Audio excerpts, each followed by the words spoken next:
EPFO ने अपने नियमों एक बड़ा संशोधन करके कर्मचारियों को बड़ी राहत। ईपीएफओ सदस्य अपने पुराने भविष्य निधि पीएफ खाते की शेष राशि का 100% तक निकाल सकेंगे, लेकिन एक महत्वपूर्ण शर्त के साथ सदस्यों को अपने खाते की शेष राशि का कम से कम 25% हिस्सा बनाए रखना होगा।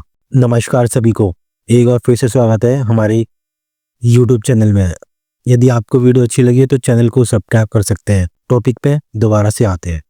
यह कदम यह सुनिश्चित करने के लिए उठाया गया है कि कर्मचारियों की सुरक्षा बचत पूरी तरह से समाप्त न हो और उनके पास भविष्य के लिए कुछ पूंजी हो।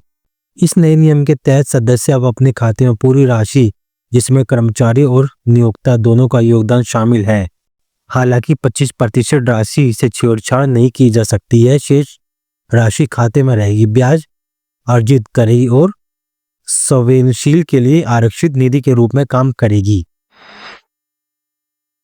नौकरी छूटने के बाद निकासी की समय सीमा भी बढ़ा दी गई है। पहले पूरी राशि निकालने के लिए 2 महीने की प्रतीक्षा अवधि की आवश्यकता थी, लेकिन जिसे अब बढ़ाकर 12 महीने कर दिया गया है।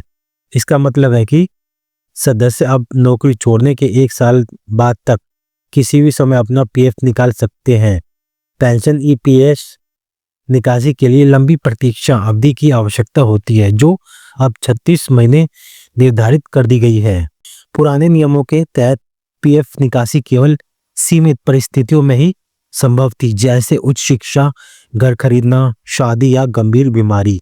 इन सभी कारणों के लिए अलग अलग नियम, न्यूनतम सेवा अवधि और निकासी सीमाएं थी। इन जटिल आवश्यकताओं के कारण कई कर्मचारियों को परेशानी हुआ करती थी, लेकिन ईपीएफओ का लक्ष्य इस बदलाव के माध्यम से आसान पहुंच गया और वित्तीय अनुशासन के बीच संतुलन बनाया रखा है। संगठन का यह कहना है कि नई प्रणाली कर्मचारियों को सही समय पर लचीलापन प्रदान करेगी, साथ ही दीर्घकालिक बचत और संवेदनशील सुरक्षा सुनिश्चित करेगी। यह बदलाव ईपीएफओ विश्वास योजना का हिस्सा है, जिसका उद्देश्य पुराने विवादों, लंबित दावों और दावा न किए गए खातों का डिजिटल रूप से समाधान करना है। इसके पीएफ निकासी प्रक्रिया पारदर्शी और सरल हो जाएगी। सरकार का मानना है कि यह बदलाव कर्मचारियों के लिए एक संतुलित समाधान है। यह न केवल तत्काल वित्तीय से राहत प्रदान करते हैं, बल्कि डिजिटल लेनदेन, पारदर्शिता और वित्तीय स्थिरता को भी बढ़ावा देता है। इससे भविष्य निधि प्रणाली आधुनिक, सुरक्षा और विश्वसनीय बनेगी और लाखों कर्मचारियों को इसका फायदा मिलेगा। यदि आपको मेरी वीडियो अच्छी लगी तो चैनल को सब्सक्राइब कर सकते हैं और अपना सुझाव दे सकते हैं। धन्यवाद।